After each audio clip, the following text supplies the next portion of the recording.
단멘 에세이. 마지막으로 죄들을 자백한 때. 신실한 성경 교사였던 워치만 니가 가장 영적인 사람은 가장 최근에 자신의 죄들을 자백한 사람이라는 취지로 말한 것을 읽은 적이 있습니다.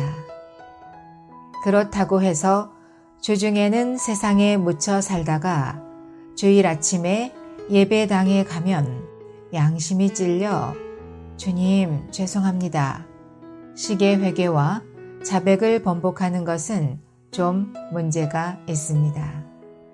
그러나 아무리 주님을 위한 사역에 바쁘고 또한 그 열매가 많더라도 죄들을 자백하는 기도를 소홀히 한다면 이 또한 영적으로 건강한 상태는 아닐 수 있습니다. 아침에 아래 말씀을 묵상할 때 긴 믿음의 여정에서 이 죄들을 자백하는 실행의 비중이 결코 작지 않음을 보았습니다. 아울러 이 말씀을 실천할 때 함께 고려할 몇 가지 요점이 제 안에 정리가 되었습니다.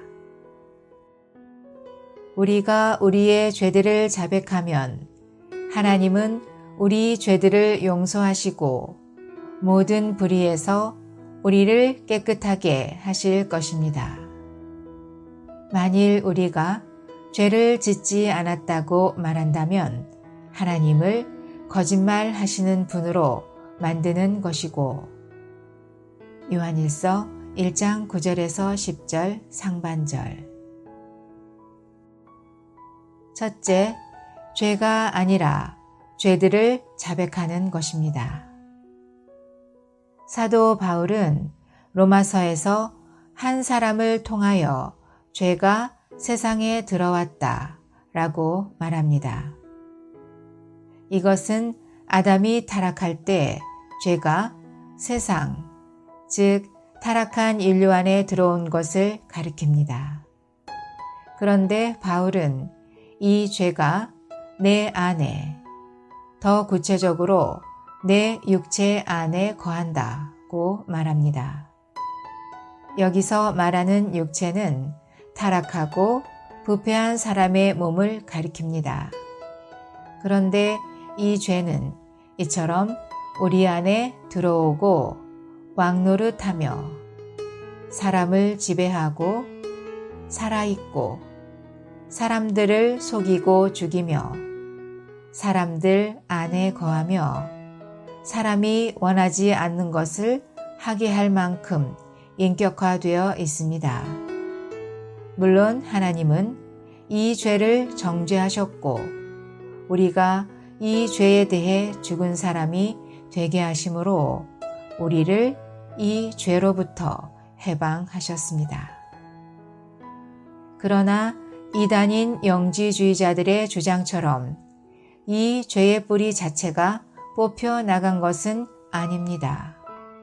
오히려 이 죄는 지금도 거듭난 우리의 육체 안에 거하면서 일정한 조건이 충족되기만 하면 언제든지 죄들을 짓게 만듭니다. 즉, 우리가 어떤 환경 속에서 생각을 이 육체에 둘 때 주님과의 교통에서 즉시 끊어져 죄들을 짓게 되고 결과적으로 어둠이 밀려오는 영적인 죽음을 맛볼 수밖에 없게 됩니다. 이때 우리를 빛이신 하나님과의 교통에서 끊어지게 한 그 절연체들을 자백하고 깨끗이 씻어낼 것이 요구됩니다. 이것이 위 본문의 배경입니다. 둘째, 여기서 말하는 죄들은 구원받은 이후에 지은 것들입니다. 위 말씀이 거듭난 이후에 우리가 지은 죄들을 가리킨다는 강력한 근거는 사도 요한이 우리라는 말로 죄 자백의 주체 중 하나로 자신을 포함시킨 것입니다. 또한 빛 가운데 사는 사람은 누구나 우리 존재가 쉽게 더럽혀져서 보혈의 씻음 없이는 빛이신 하나님 앞에 나아갈 수 없음을 체험으로 압니다. 즉, 목욕한 사람은 온몸이 깨끗하지만 여전히 발을 씻을 필요가 있습니다. 참고로 서두에서 소개한 워치만니는 이 점에 대해 다음과 같이 말합니다. 그러나 여기에서 발생되는 한 가지 문제는 내가 주님 안에 거하고 죄에 대하여 자신을 죽은 자로 여겼는데 또 무슨 씻음이 필요하느냐는 것이다. 이에 대한 답변은 필요하다는 것이다. 왜냐하면 이것이 믿음의 태도이기 때문이다. 때때로 당신이 이러한 태도를 취하지 않거나 깨어있지 못하므로 당신의 악한 본성에 순종하여 더럽혀졌다면 당신에게는 씻음이 필요하다. 어떤 종류의 더러움이든 그것은 당신을 주님의 임재에서 떠나게 할 수 있다. 죄를 범했다면 반드시 주님께 그 죄를 자백하고 주님의 보혈의 씻음을 구해야 한다. 주님의 죽으심은 단번에 이루어졌지만 이 보혈의 효능은 영원하다. 이것은 구약에서 붉은 암송아지로 예표되었다. 붉은 암송아지는 죽임당하여 더러움이 있을 때 사용하도록 죄만 남기게 되어 있다.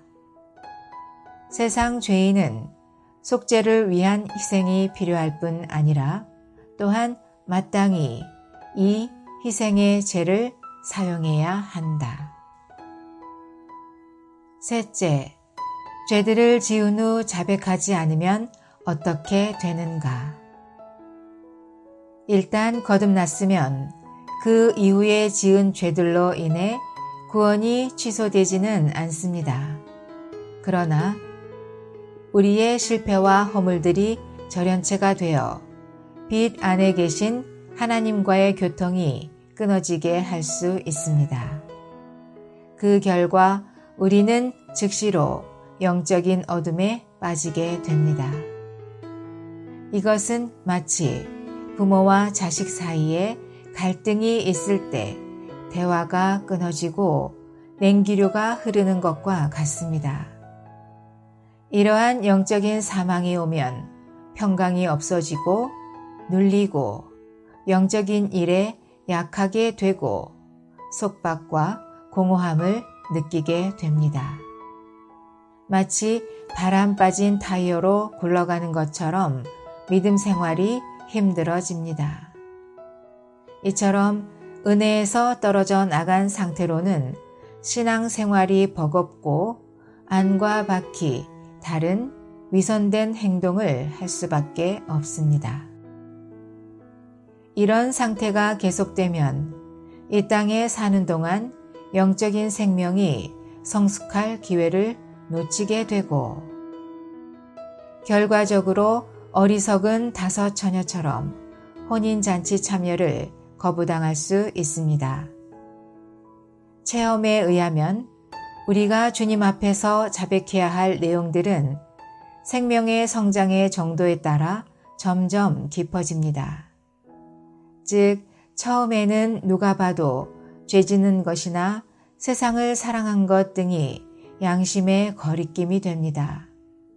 그러나 점점 빛이 강하게 다가올수록 우리가 육체와 자아와 천연적인 조성으로 주님의 일을 한 것조차도 그분 보시기에 가증한 것임을 보게 하십니다.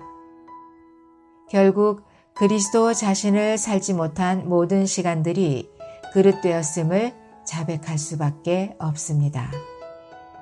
아마도 그래서 바울은 모든 것을 배설물로 여기고 다만 그리스도를 살고 그 안에서 발견되기를 추구했나 봅니다. 오 주 예수님, 당신의 효능 있는 보혈을 의지합니다. 순간순간 빛 되신 당신께 돌이키고 그 안에 머물게 하소서.